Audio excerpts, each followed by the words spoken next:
안녕하십니까. 백상 이태원 선생님입니다. 자, 이번에는 평가원 29번, 6월 평가원 29번 확통 문제입니다. 확통 문제. 자, 한번 같이 좀 잘 살펴보도록 할까요? 우선 문제 풀기 앞서서 뭐 요 얘기는 좀 하죠. 여러분들이 그 알고 있는 원순열, 같은 것이 있는 순열, 그거를 저는 하나의 단어로 설명하려고 합니다. 자, 그걸 어떻게 설명하는지 잘 보세요. 자, 시작해 볼까요? 자, 문제를 보시면요.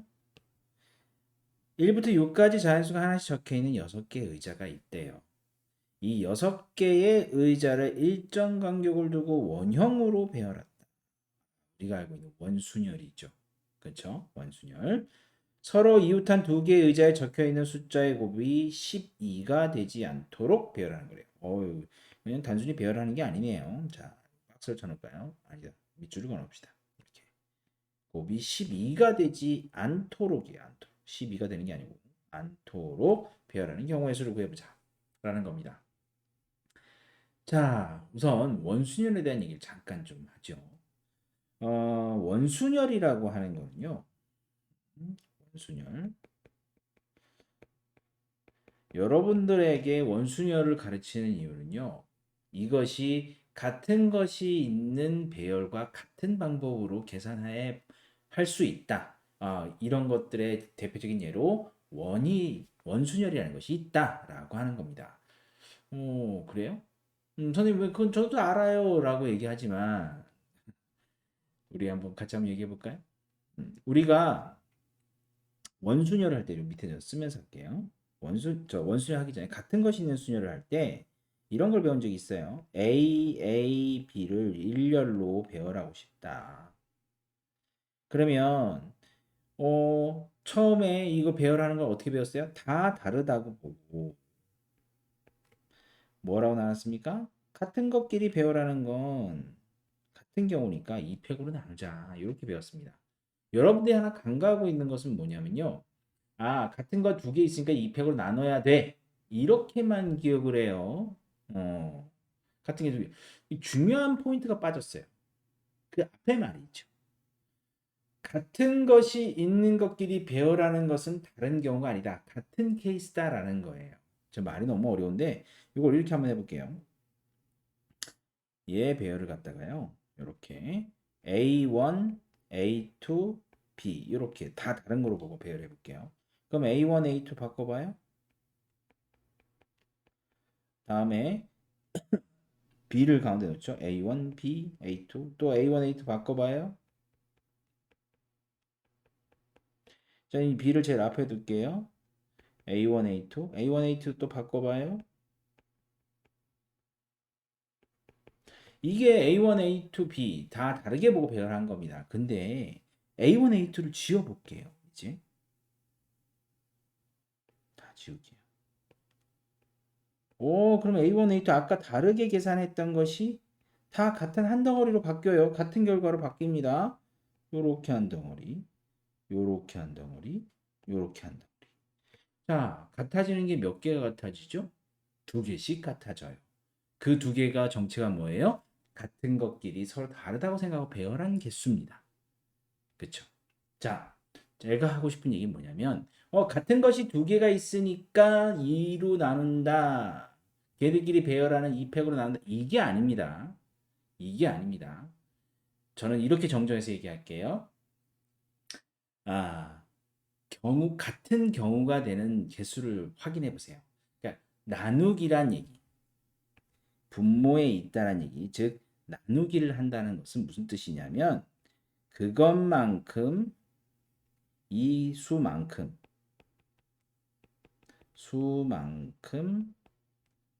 한 개로 보겠다라는 뜻이에요. 왜? 같은 경우일 거니까. 그러니까 3팩을 2팩으로 나눈 이유는 3팩은 A, B 이 세 개의 문자를 다 다르다고 배열한 거죠. 하지만 A끼리 배열한 건 같은 거잖아요. 그러니까 걔네들끼리 배열하는 것은 어차피 결과의 개수에 영향을 주지 않는다. 그래서 그거만큼은 하나로 봐야 된다라고 해서 2팩으로 나눈 겁니다. 이게 원순열과 무슨 관계가 있느냐? 원순열은요. 테이블에 앉잖아요. 5명이 동그랗게 앉잖아요. 그럼 이거를 어느 쪽, 북쪽, 남쪽, 동쪽, 서쪽 이런 게 있는 게 아니기 때문에 이 돌아가면서 이렇게 사람을 밀어서 앉게 되면, 그러니까 여기 앉아 있는 사람이 여기 가고 여기 앉아 있는 사람이 여기 가고 여기 돌아서 가버리면 같은 경우가 되거든요. 그래서 그것만큼 개수로 나누는 거예요. 그래서 다른 문제 풀 때 나누기를 갖다가 효율적으로 사용할 수 있으면 굉장히 좋은 풀이가 많이 나옵니다. 그래서 원순열 이 문제를 통해서 같은 것만큼 나눠야겠구나. 그럼 그 얼마만큼을 나눠야겠느냐? 경우가 같은 것만큼 나누면 되겠구나. 지금 방금 예를 든 거에서는 A끼리 B 배열하는 것만큼 나눠야겠구나. 이렇게 생각하시면 돼요. 그리고 원순열을 n명 그러니까 동그랗게 앉는 거를 n명을 앉혀놨으니까 n으로 나눈다. 그것도 틀린 말은 아니지만 좀 더 일반적으로 사용하기 위해서는요 같은 개수만큼 나눈다라고 기억을 하셔야 돼요. 왜냐하면 테이블이 꼭 원 테이블만 있는 건 아니죠. 탁자 수열에 테이블만 있는 건 아니죠. 탁자가 맨날 동그랗게만 해요. 무슨 카페도 아니고 스타벅스야? 음. 우리 집 테이블은 직사각형인데? 그렇게 하면 안 돼요. 그렇게 하는 것보다는 여러분들이 기억을 할 때는 원순열 확장해서 탁자 수열이라고 할게요. 이거는 특정한 예일 뿐이지 일반적인 풀이는 아니에요. 중요한 거는 나누는 개수를 우리가 어떻게 설정할 것이냐. 그것만큼은 그래서 나눠야 된다라는 거죠. 자, 예를 들자면 원탁 같은 경우에는 우리가 일반적으로 잘 아는 원탁 같은 경우에는 3명을 앉히면 이렇게 같은 경우 3명을 앉히면 3팩에 3으로 나누는 거예요.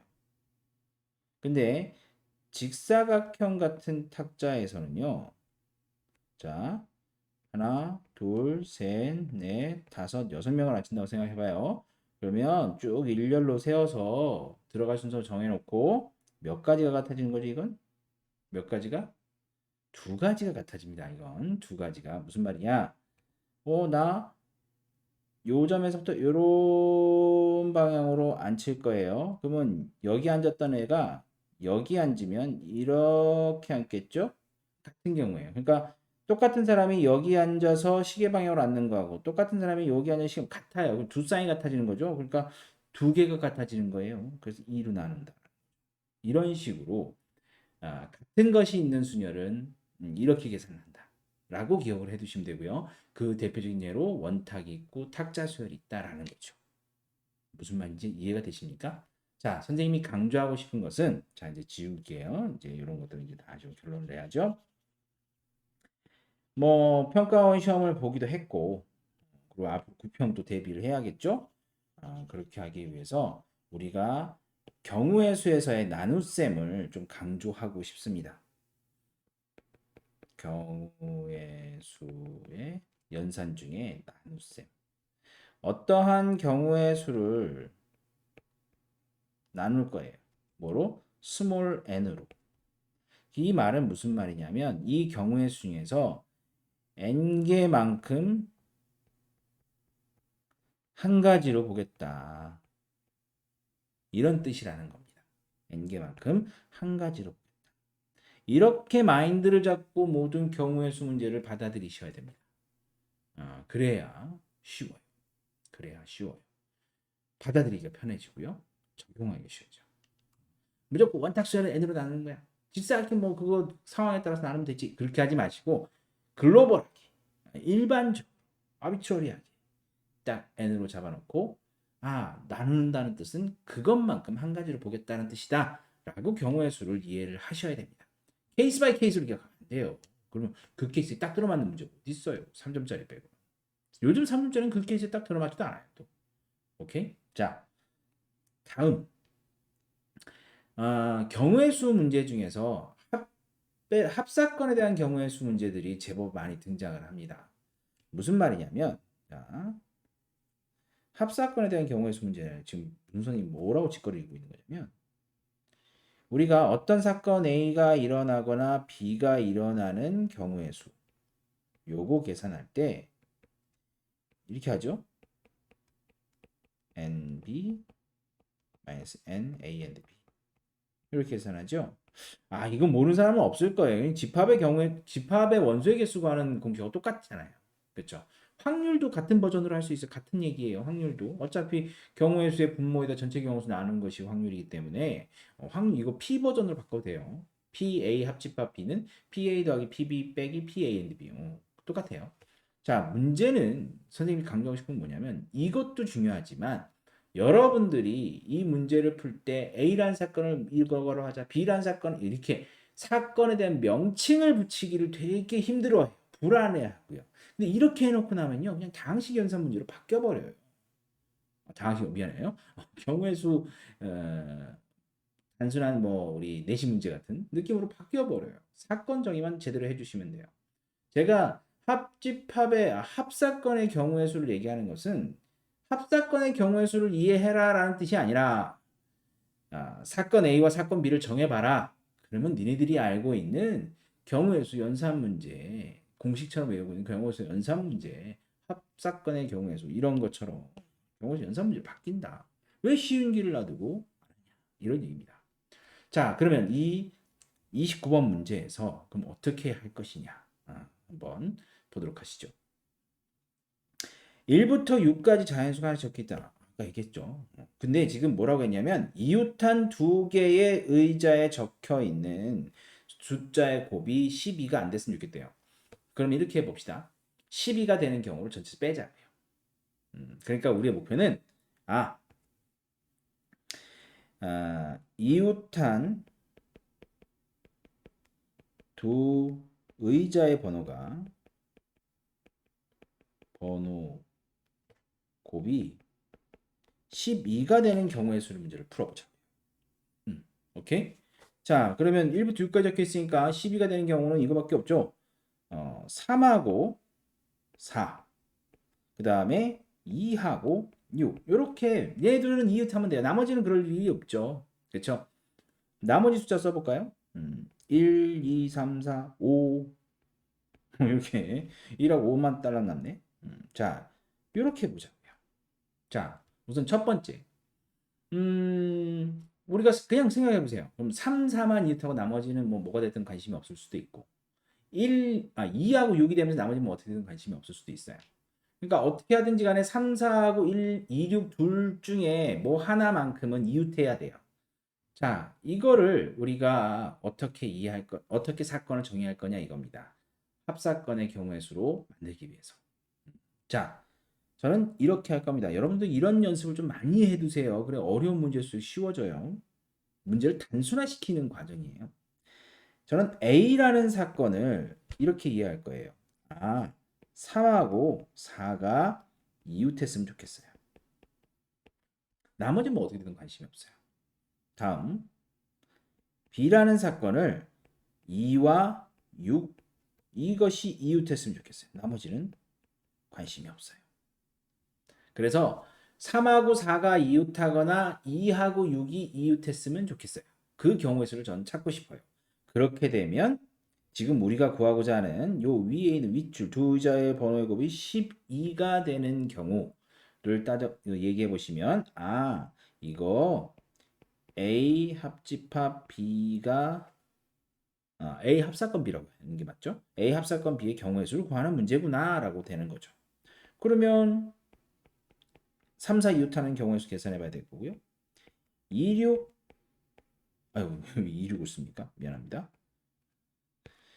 2, 6이 이웃하는 경우의 수 보여야 되고요. 끝난 게 아니고 우리 공식에 이런 것도 있어요. 그냥 끝나는 게 아니라 교집합. 그러니까 이거는 무슨 뜻이에요? A란 사건도 일어나고 B란 사건도 일어나는 경우의 수란 뜻이죠. 그러니까 3, 4도 이웃하고 2, 6도 이웃하는 경우의 수.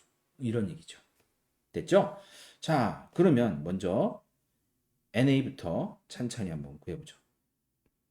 NA. 즉 3, 4만 이웃하는 거예요. 그 말은 3, 4는 한 덩어리로 묶어 놓고요. 나머지 1, 2, 4, 3, 4, 5, 6 나머지 4개의 숫자하고 같이 배열을 하는 거죠. 3, 4를 한 덩어리로 묶어 놓고 우리 고등학교 다닐 때 이웃하는 것에 대한 배열은 걔네들을 한 덩어리로 묶어 놓고 배열하는 거라고 그랬죠. 자, 걔네들을 한 덩어리 묶어 놨어요. 그러니까 사실상 빙그르르 둘레로 배열하는 것은 이 3, 4 하나와 나머지 4개, 총 5개를 원탁에 앉히는 경우의 수하고 똑같습니다. 그래서 5팩에 자, 그러면 한 자리씩 옮겨가면서 같아지죠? 5개로 나누면 되는 거죠. 근데 다 앉고 나서 3, 4는 한 덩어리라고 그랬지 뭐 왼쪽에 3, 오른쪽에 4 이렇게 안 했죠? 3, 4가 바뀌는 경우도 생각을 해봐야 될 겁니다. 그래서 4팩에 곱하기 2가 되겠죠. 그렇죠? 48이 될 겁니다. 자, 다음에 NB. 이건 뭐예요? 2하고 6만 이웃하고요. 그 다음에 나머지 3, 4, 1, 2, 1, 3, 4, 5. 이 4개의 숫자는 뭐 이웃하든지 말든지 3, 4 이웃하든지 말든지 관심 없어요. 2, 6만 이웃했으면 좋겠어요. 그게 B사건이었죠? 똑같겠네요. 5팩에 5 나눈 거에다가 한 덩어리 볼 거니까 5팩에 5 나눈 거에다가 5로 나눈 거 거기다 곱하기 2, 6이 바뀌는 경우가 있겠죠? 그렇죠? 그래서 48가지 똑같이 나올 겁니다. 자, 이번에는 A and B를 확인해 보셔야죠. A and B. 어유 자리가 없어요. 그렇죠? 요 위에다 쓸게요. N, A and B. 자, 이거는 3, 4하고 2, 6하고 한 덩어리를 묶고 나머지 1하고 5가 되나요? 1, 2, 3, 4, 5죠. 그러니까 총 4덩어리를 돌리는 거예요. 즉 4팩에 4로 나눠야겠죠? 그리고 3, 4하고 2, 6이 바뀌는 경우 각각 2개씩 있으니까 이렇게 계산을 해주시면 되겠죠. 그러면 계산해보면 24가 나옵니다. 자, 이렇게 해서 각각의 사건을 경우의 수를 확인해 보고요. 그렇게 되면 48, 48, 그 다음에 24를 빼는 경우가 되겠죠. 그러면 96에서 24를 빼는 거니까 96, 20, 72가 되겠네요. 정답은 72는 아니죠. 우리는 이웃하는 두 의자 번호의 곱이 12가 안 됐으면 하는 거니까 이게 지금 12가 되는 경우를 계산한 거 아니에요? 전체에서 빼셔야겠죠. 그래서 정답은 뭐 저 상단에 써볼까요? 상단에 아니다. 너무 그렇다. 전체 우리가 원하는 정답은요. 전체 6팩에 6 나는 거죠. 저 6자리를 쭉 돌리는 거니까요. 거기서 72를 빼면 되겠죠. 그래서 정답 48이 나오게 되는 겁니다. 자, 뭐 문제는 일반적인 문제입니다. 근데 다시 한번 이 문제를 정리해 드리자면 지금 선생님은 뭐 4팩 나누기 4를 3팩이라고 안 쓰고요. 6팩 나누기 6을 5팩이라고 안 썼어요. 그 이유는 뭐냐면 여러분들한테 나누기의 의미를 좀 더 정확하게 전달하고 싶어서고요. 그렇게 공부하는 것이 여러분들한테는 도움이 될 겁니다. 왜? 다른 데도 유연하게 사용할 수 있는 학습법이니까요. 학습 멘트니까요. 오케이? 자, 아무튼 내가 12가 안 됐으면 좋겠다. 이웃한 두 의자 번호의 곱이 12가 안 됐으면 좋겠다라고 하는 것을 반대로 12가 되는 경우를 생각을 해보자. 전체에서 빼면 되는 거 아니냐. 그럼 12가 되는 경우는 이렇게 돼 있겠네. 3, 4가 이웃하든지 2, 6이 이웃하든지 하면 되는 거니까. 뭐뭐 하든지 뭐뭐 하든지 5하지요? 그래서 3, 4가 이웃하는 경우 5와 1, 2가 이웃하는 경우 그걸 각각 A란 사건, B란 사건. 그래서 A, O와 B, A 합집합 B의 경우의 수를 구하는 거구나. 이렇게 이어지자는 얘기죠. 그 다음부터는 뭐 어려운 얘기 했나요? 안 했죠. 그 다음에 굳이 뭐 어렵다라고 얘기하는 것은 같은 것의 개수만큼 나눈다라고 하는 사실을 좀 더 명확하게 이해를 하고 계시고 있으셨으면 좋겠다라는 거죠. 단순히 원수니까 n-1 팩토리얼 이 문제 푸는 데는 뭐 지장은 없어요. 그렇게만 기억해도. 하지만 다른 문제 풀 때는 얘기가 조금 달라집니다. 지금 6평이니까 이렇게만 냈지. 9평에는 조금 심각해질 겁니다. 자, 아무튼 이렇게 해서 29번 문제 마무리 짓도록 하죠. 자, 잘 정리하세요. 아시겠죠? 약속? 자, 그러면 이따 봐요. 이따 봐? 다음에 봐요.